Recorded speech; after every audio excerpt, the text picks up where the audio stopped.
Before I took the SAT, my whole family got granulocytic leukemia.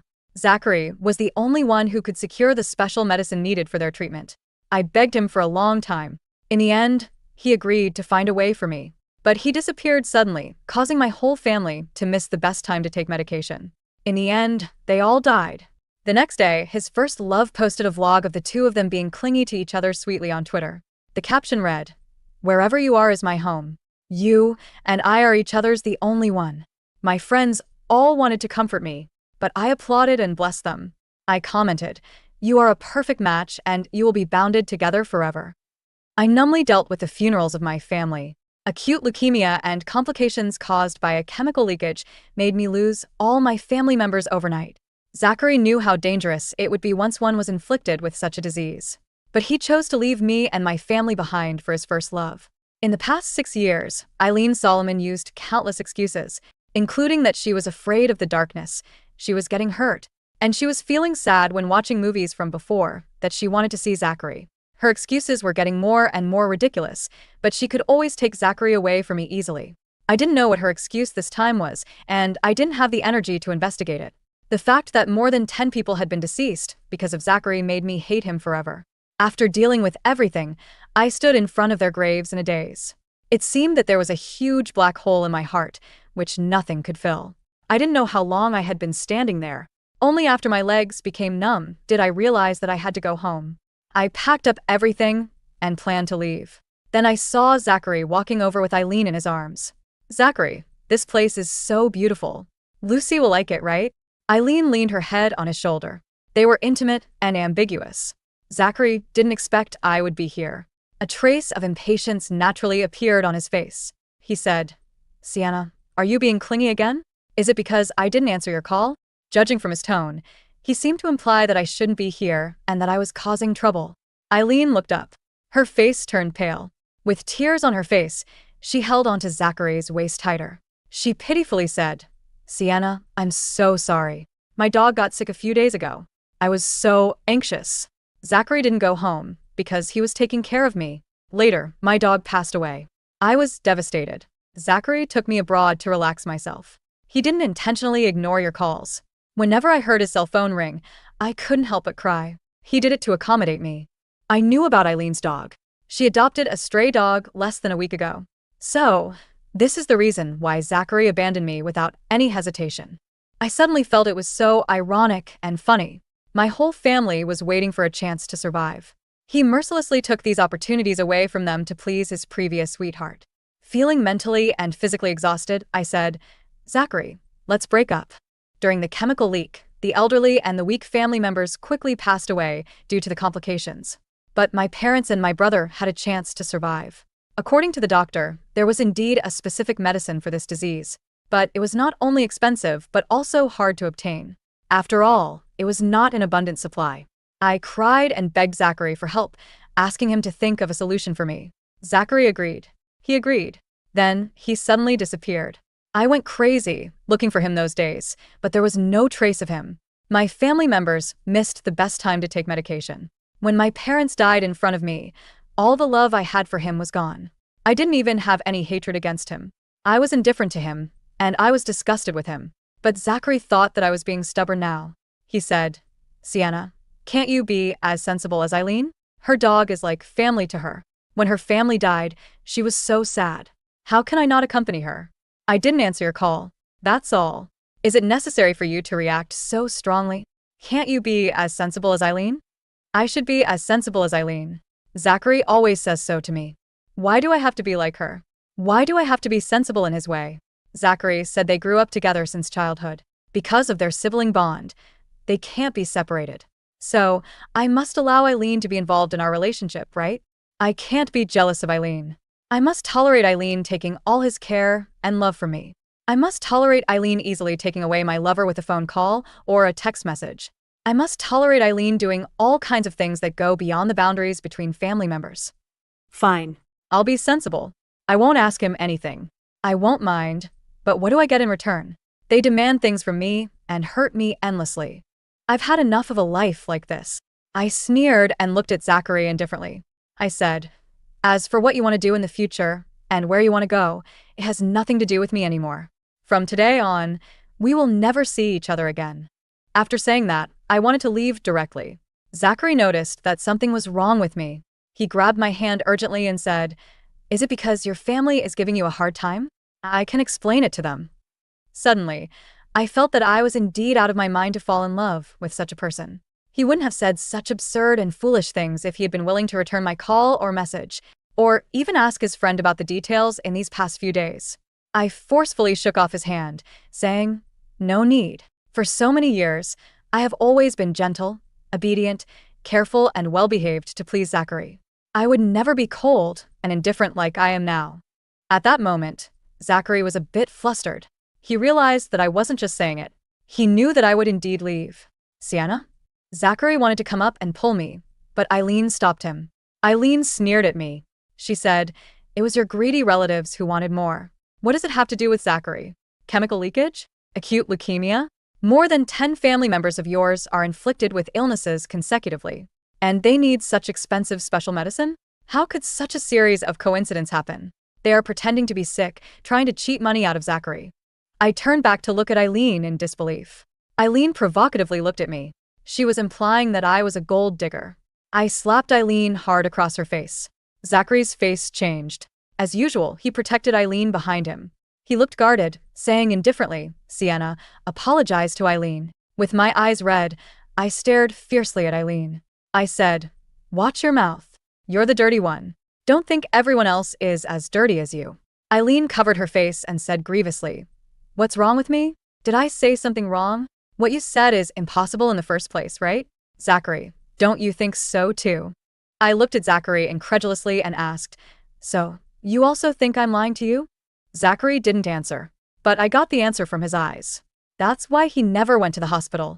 He refused to go to the ICU to witness the situation with his own eyes. Facing the photos and videos I sent him, he wasn't convinced. Before, I begged Zachary desperately for the special medicine. I even knelt. It turns out that he always treats me as a deceitful performer, treating me like a clown. Perhaps he thinks I'm a woman who will do anything for money, deep down. I've always known that Zachary looks down on me. He is the heir of the Foster family and the little young master, whom everyone pampers. I fell in love with him at first sight during a club activity at university. I chased after him for 4 years. I inquired about his preferences and changed my style. Knowing that he liked obedient and docile women, I acted humbly, followed the rules he set up for me, and took care of him in every way. I was so submissive. Later, I met Eileen. Only then did I realize that Zachary allowed others to break all his rules. Eileen can act cute and be willful. She can hug him and be naughty whenever she wants. She can directly express her dislikes. She can get angry if she doesn't want to do something. No matter what she does, he will compromise and spoil her unconditionally. She does everything that I desire, I expect, and I am not allowed to do so naturally. After being with Eileen for 6 years, I feel like I was just someone with the title of Zachary's girlfriend. I long to do things that other couples do, including being affectionate and hugging each other. He criticizes me for the simplest act of holding hands. He reminds me to be clear about my position. My position? So I, his girlfriend, am so insignificant that I am not allowed to hold his hands, right? In the eyes of others, Eileen is the one he cherishes and dotes on. He takes Eileen to various gatherings, helps her integrate into his social circle, and introduces her to everyone. But I never love him for his money. I am gentle, and I make compromises. I do so to get equal treatment I want from the man I love. But he thinks so poorly of me. I looked at Zachary with extreme disappointment. This is the man I have been in love with for 10 years. I must have been so love-struck that I beautify him into a god. Eileen covered her face and said, "Zachary, please help me have a check. My face hurts so much. Is it swollen? Ouch. Why is Sienna so mean to me?" Zachary immediately turned around to look at her. I hadn't eaten much these days. After all, I had been busy with the funeral. I didn't exert much force while slapping her. Eileen's face was a little red. There wouldn't be any other problems. Zachary had always put Eileen first. He was extremely nervous at the sight of any red marks on her face. Zachary's face changed. He said, "Sienna, apologize. Right now. Don't make me angry." Will he be angry? I used to be afraid of Zachary getting angry, fearing that he would ignore me and leave me. Now his emotions no longer mattered to me. No. We have broken up, Zachary.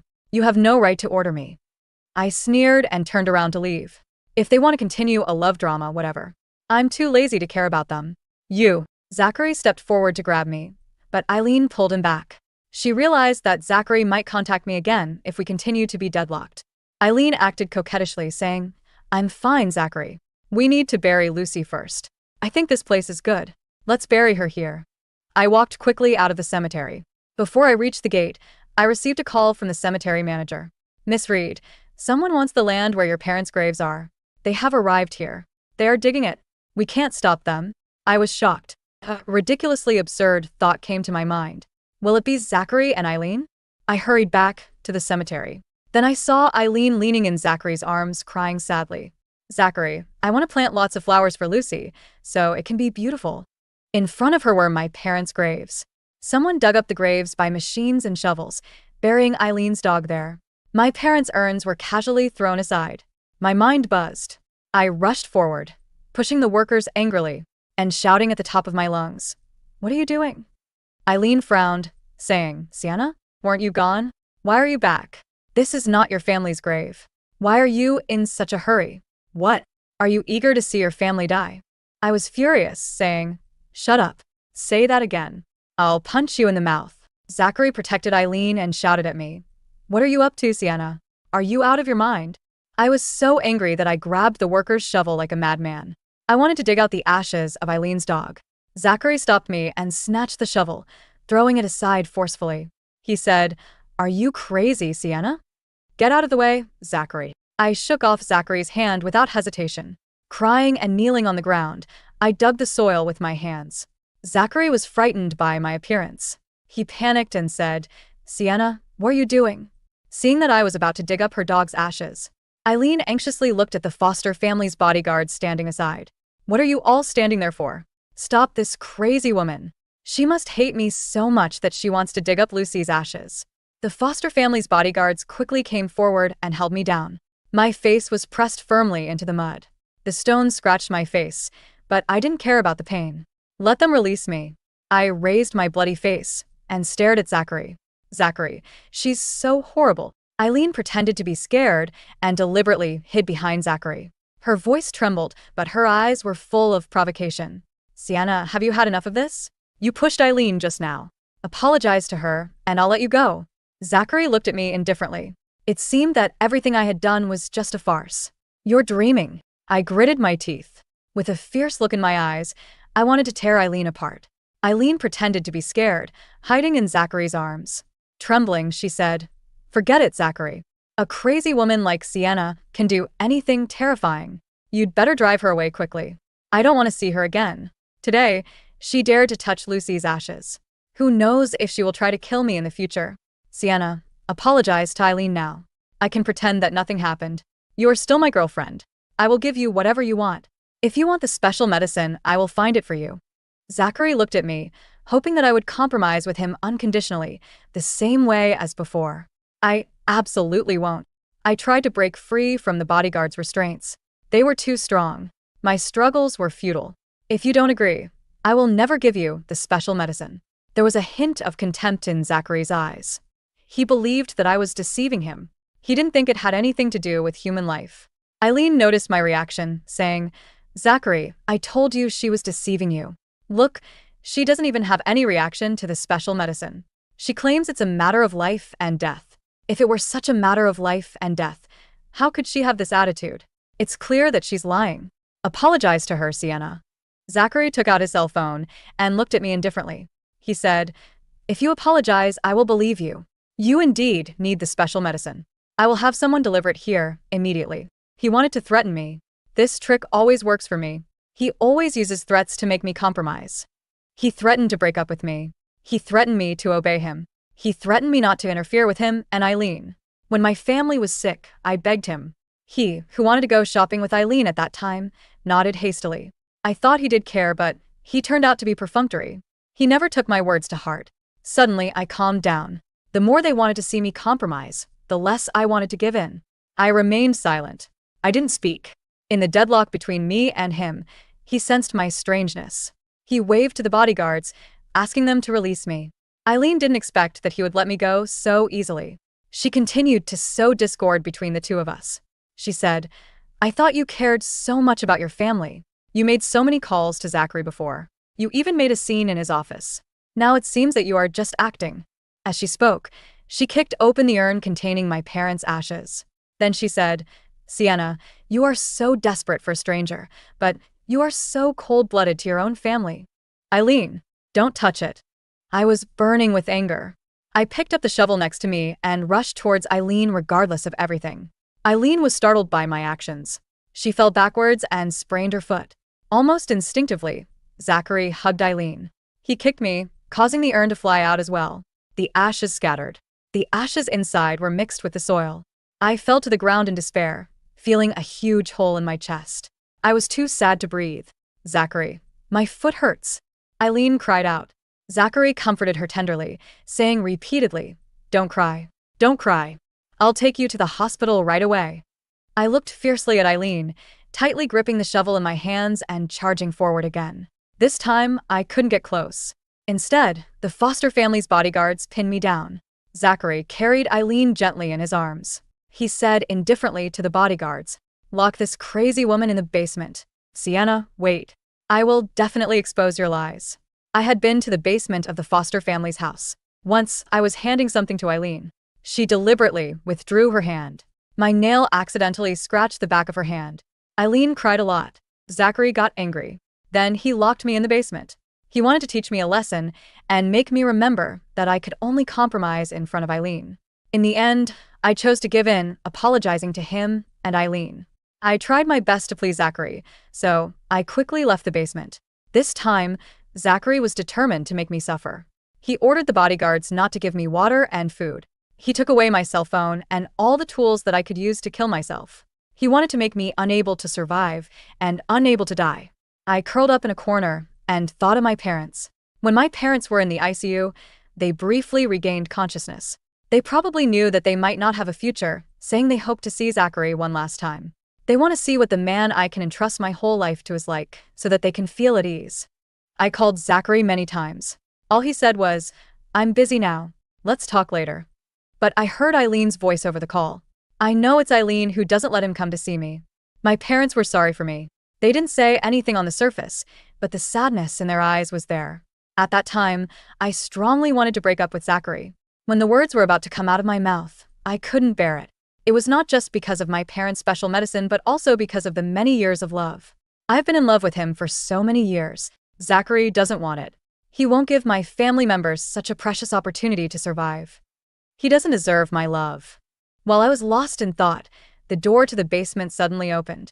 In the dim light, I struggled to open my eyes and saw Zachary standing at the door.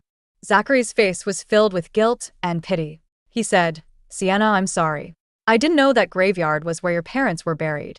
Oh, it seems he knows everything now. He knows that he wrongly accused me. He knows that everything I said is true. I have never lied to him. Sienna, I'm so sorry. He has been so self-righteous for so long. Now he investigates the truth to find a way to threaten me. It's too late. Sienna, I collected all those ashes and found them a new grave. Sienna, I indeed didn't know they were so sick. Sienna, why didn't you bring me over to them? If I saw it with my own eyes, I would believe you. How funny it is. He doesn't want to believe anything I said myself. Now he's questioning me for not taking him to confirm it personally. I pushed him away and tried to leave unsteadily. Zachary reached out to hug me, but I avoided him. Zachary became flustered. I looked into his eyes indifferently. My indifference made Zachary finally feel that he was about to lose me. Sienna, you have to believe me. I didn't mean to not answer your calls or deliberately cut off contact with you. I will apologize to you. I can do anything you want. I finally looked at him and shouted with all my strength. Anything? Then bring my loved ones back to life. What's the use of an apology? Zachary urgently said, Sienna, don't be so stubborn. Even if I go to find one, I may not be able to find the medicine. Yes. Even if he goes to find one, he may not be able to find one. Even if he finds one, my loved ones may not necessarily come back to life. But there is a great difference between actions and words. I stubbornly liked him for 10 years. I liked him to the point of having no dignity and losing myself. But he is unwilling to believe me. He is unwilling to do anything for a hope. I no longer had the strength to entangle with him. I said word by word. Zachary, do you know that I wish I could kill you and Eileen? In the end, Zachary didn't let me leave. He let me leave the basement. Then he confined me in his room and had bodyguards watch over me. Sienna, I can't let you go. I always feel that I will never see you again if you leave. Zachary looked at me affectionately. He called me and sent me a lot of messages every day, but I didn't answer his calls or read any of his messages. Zachary even wrote me a letter. It was a thick and long letter, but I didn't read it. I threw it outside the door. He knew I was angry with him, so he didn't dare to come into the room to see me. He talked to me through the door. Sienna, I was the one who was wrong before. I can apologize to you no matter how many times. He said he would hold a wedding for me, introduce me to the whole world, and make me his bride. I will treat you well in the future. I will make you the happiest and most fortunate woman in the world. His words sounded so nice. If he had said so to me in the past, I would have been moved to madness. Now I was disgusted. His kind gestures and compensations could never move me. Only after losing me does he want to regain me. It is because he can't bear to let go of me. Instead, it is because he is unwilling. At the door, he was saying those words again. I indifferently said, Zachary, why are you so despicable? After a while, I heard stumbling footsteps outside the door. Eileen must know about the fact that Zachary had confined me. She sent me a message. You shameless person, Sienna. It's all because of your pestering that Zachary avoids me and refuses to see me. You should disappear now. Zachary is mine. I am the future mistress of the Foster family. Do you think he sincerely loves you? You mean nothing to him. Sooner or later, he will know that I am the one who loves him the most, and I am most suitable for him. You lost to me before. You won't win this time either. I sent her a recording of Zachary's sincere confession to me. My text read, I have broken up with Zachary. If you want to be Mrs. Foster, show your abilities. Marry yourself into the Foster family quickly and let me go. I knew Eileen must have a way. She resorted to countless ways before to make Zachary leave my side. Her provocations had no effect on me. I hoped she could cause trouble for Zachary, but I didn't expect Eileen to have other thoughts. She drugged me in the food. I realized something was wrong when I felt dizzy and restless. The man standing at the door had been a bodyguard for the past 2 days. He revealed his true colors at this moment. Miss Reed, I am sorry, but this is Miss Solomon's order. I originally thought he was guarding against me because of Zachary's orders. I didn't expect him to be Eileen's person. I forcefully smashed the plate, holding a piece of shatter tightly in my hands. My palm hurt, blood flowed, but it kept me awake. It's Eileen. What does she want you to do to me? The man took out his cell phone, saying, I should leave some marks on you and take some photos, Miss Reed. I was furious, saying, You want to rape me? Do you know you're breaking the law? The man spoke while unbuttoning his clothes. He said, I am responsible for my own actions. Even if you want to sue me in the future, I don't care, Miss Reed. But don't think you will have an opportunity, Miss Reed. There is no evidence or surveillance video here. After taking the medicine, you will only enjoy yourself this time once. The photos of us will show we are of mutual affection. Miss Reed, rest assured. My skills are super and I won't hurt you. Why are you wasting time talking to her? Hurry up and do it. My eyes lit up. It was Eileen's voice. She's eavesdropping on the phone. Eileen, you incite a rape. You are committing a crime. So, what if it's a crime? I want to see if Zachary will want you, if you have sex with other men. You, a despicable person like you, should be trampled in the mud. Just like your lowly relatives, you should perish too. What are you standing there for? Get to work. The man nodded, saying, Don't worry, Miss Solomon. The man looked up at me as his eyes were full of lust and obsession. As he was about to pounce on me, the door was kicked open. The man outside the door was my boss, Richard Smith. On the day I got my cell phone back, I wanted to call the police. But the Foster family was powerful. Even the police are extra cautious facing them. They could easily make up a story about my loved ones passing away and me suffering a great blow. Then I had a delusional disorder, and they had to lock me up to prevent me from doing self-harm. Zachary had evidence of our relationship over the years. The police were likely to believe him. I couldn't startle Zachary. I had no choice but to send a message to my boss, Richard. The Smith family was one of the few families that could rival the Foster family. When Richard found out about my relationship with Zachary, he once said to me, Don't get involved with a man who has a fake sister. Usually such men are indecisive and emotionally confused. What did I say at that time? I told him that I could handle everything, let alone just a man with a fake sister. I indeed can't judge people clearly. Richard had been pressuring me at work. I hoped he could help me this time, considering how much I had contributed to his company over the years. Fortunately, he did come to me. He was not here alone. He broke into the Foster family with his bodyguards. He, a young master who was nurtured by a privileged family, had excellent martial arts skills to deal with a bodyguard. He picked me up and looked at my bloody hand. Frowning, he said, "I'll take you to the hospital." I felt uncomfortable all over my body. Seeing him, I was instantly relieved, making it even harder for me to withstand the effects of the drug. I couldn't wait to kiss his lips, saying, "Richard, be a good person to the end." Richard took a deep breath. His voice was somewhat hoarse as he said, "Sienna, don't regret it." I willingly kissed him. I didn't let him off easily, saying, "Whoever regrets it will be a loser." I saw Zachary and Eileen at the police station. Eileen lay weakly in Zachary's arms, crying hoarsely. She said, "Zachary, I feel so uncomfortable. I don't know what I did wrong. Why does Sienna want to frame me like this?" Seeing her pale face, Zachary quickly took out a few pills from his pocket and put them in her mouth. Zachary cared for Eileen so meticulously. He always carried these pills with him. See it now? This is Zachary. On one hand, he apologized to me and begged me to come back to his side. On the other hand, he carried the medicine which another woman needed. I sneered. Hearing my voice, Zachary looked up at me. Looking guarded and angry, he said, "Sienna, what the hell are you doing? I said I would marry you and treat you well. Why are you still treating Eileen like this? Eileen is just an ordinary and innocent girl. Why don't you let her go?" Letting her go? Is she ordinary and innocent? Did all the malice she did to me come out of nowhere? Since she loves acting so much, don't blame me. I took out my cell phone. "Comrade police, this is a recording. I want to report a case. I want to accuse Zachary of illegally detaining me and Eileen of instigating a rape. After dealing with Eileen for so many years, I knew she had too many tricks and scheming. I surely had evidence when it came to her." I turned up the volume of the recording. Eileen immediately panicked. She stood up and tried to grab my cell phone, saying, "Sienna, you're plotting against me." I stepped back, avoiding her hand. The quick-acting police officer immediately restrained her. "Stay still. Don't move." Eileen's voice came through the cell phone, reproducing the scene where I was bullied. "Bitch.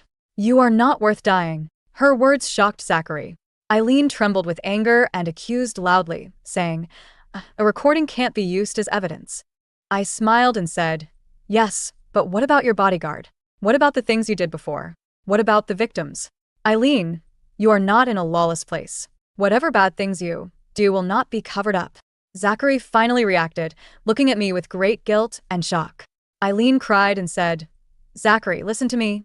I just love you too much. You said before that you would take care of me for a lifetime. You can't abandon me." Zachary finally turned to look at her. The love in his eyes seemed to be all gone at that moment, leaving only disappointment and anger.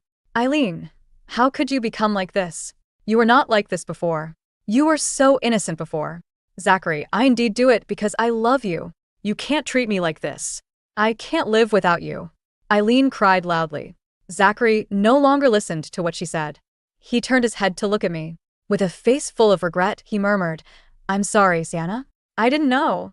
I glanced at him and said indifferently, "I won't mediate. Wait to go to jail." After saying this, I planned to leave straight away. I didn't expect Zachary to grab my clothes. My collar split open, revealing my neck. It was covered in love bites. Zachary's eyes are filled with shock. He looked at me in despair, shouting, "Who did this? Who did this?" I shake off his hand and look at him indifferently, saying, "Who do you hope to be?" If it was the bodyguard, this would be evidence of guilt. If not, it would mean another man had taken his place. Regardless of which answer, it was too painful for Zachary to accept it. He knelt and cried, saying, "Sienna, are you never going to want me again?" I smiled mockingly, saying, "I remember I broke up with you a long time ago. Zachary, repent well in prison." Zachary cried sadly. I left without any feeling. Richard was waiting for me at the entrance of the police station. I remembered what had happened before and felt a little embarrassed. I said, "Mr. Smith, thank you, and sorry for the trouble." Richard looked at me and frowned, saying, "Do you want to be a loser?" I coughed and dared not speak. He should not have been involved in this matter. I felt a little guilty for using him and running away. Richard didn't continue. He changed the topic directly, saying, "My family wants me to go to Europe to run a branch. Do you want to go there with me? You will have 3 level promotions in a row and 5 times your original salary." I seemed to have no reason to turn him down. There was nothing here that I wanted to stay for. I looked at him and said, okay. Well, entrusting a lawyer to handle the cases of Zachary and Eileen, I was preparing for going abroad. Zachary didn't have much evidence against him, so he wouldn't be detained for long. As for Eileen, Richard helped me, revealing her past, such as her fake marriage scams abroad and deceiving others as a mistress to gain investment. She might have to be in jail for a long time. This time, Zachary didn't protect her anymore. She can be considered as getting what she deserves. Zachary had been trying to send me messages through others, saying that he wanted to see me, but I hadn't responded. There was nothing left to say between him and me. By the time he came out of jail, Richard and I had settled abroad. He somehow got my phone number and asked, "Sienna, you have never visited me. Are you no longer interested in me? You will never come back." I hung up his call directly. Everything about him had nothing to do with me anymore. I didn't expect Zachary to find me abroad. He found out the address of my company and stood at the door. Holding flowers in his hands, he looked at me affectionately with strong longing in his eyes. It seemed that he had a lot of words to say to me. We had been together for 6 years. I always felt that Zachary was born to be aloof and indifferent, and he didn't have such deep feelings for me. When we were together at the beginning, it was just because he thought I was obedient and I wouldn't cause him so much trouble. I looked at him lightly, saying, "Zachary, don't come here in the future. I don't want to see you again." But Zachary ignored my words and flew back and forth frequently. "Sienna, I just want to pursue you once." Knowing that I didn't want to see him, he didn't bother me. He sat in a cafe not far from my company, saying he wanted to see me. I heard that he was persuading the foster family to run a branch here. Then it would be convenient for him to visit me. Richard didn't like him. He always said, a buzzing guy is here again. The others in my company soon knew about his existence. Everyone was betting on whether I would change my mind and accept Zachary. I am the only one who knows that it's absolutely impossible. In the 4th year abroad, I left a message for Zachary. "Let's meet." Zachary dressed up like a child. He was so happy that he couldn't contain himself. But I said, "Zachary, don't come here anymore in the future. Sienna?" I raised the ring in my hand to him and said, "I promised Richard." "What did you say?" Zachary looked shocked and incredulous. "It's impossible. You must be lying to me. You love me." I smiled and shook my head, saying, "Haven't you always wanted to know who'd bit me in my neck? Here is the answer." It took me many years to decide to be with Richard. My relationship with Zachary had consumed all of me. It took too much strength for me to rekindle trust and feelings for someone else. Richard was the best partner in my career and the best friend in my life. He would learn how to cook a dish for me. He would run around to buy snacks for me. He would come to deliver medicine for me in the middle of the night. He would take care of me in every possible way. When I encountered difficulties, the first person I thought of was Richard. At that moment, I knew that the relationship between us had changed. I couldn't simply treat him as a partner or a bedmate. I wanted to go further with our relationship. Zachary could never make me have such a sense of security and trust. Zachary's eyes turned red. Staring at me, he tried to find a trace of lies in my eyes. But he would never have his way. At that moment, all his beliefs seemed to collapse in an instant. He looked at me with red eyes for a long time. I thought he would say something. In the end, he turned around and walked away silently. After that day, I never saw him again abroad. Later, I returned to my home country with my children to pay respects at the graves. Unexpectedly, I saw Zachary, whom I hadn't seen for many years, in front of my parents' graves. He became thinner and even a bit hunched, looking very haggard. Richard reacted more strongly than me, saying, "What are you doing here?" Zachary stared at me tightly. Struggling, he forced out a smile and said, "Sienna, have you been doing well all these years?" I smiled and said, "I am pretty good." When our eyes met, we were both speechless. Over the years, I had my own family. The hatred towards him had dissipated with time. Seeing him, I treated him as a stranger. I was calm and free. Zachary never expected that there would be no trace of love or hatred in my eyes. He smiled bitterly, saying, "Sienna, I would rather you continue to hate me. At least, it means you have me in your heart. I wish you happiness." After that, he didn't say anything. He turned around and left with a sense of desolation. Richard tightly held my hand and spat towards the direction where Zachary had left. He said, "My wife, of course, is the happiest woman in the world." I smiled and held Richard's hand, looking at my parents' graves. "Mom and Dad, I am very happy now. In the future, I will be even happier.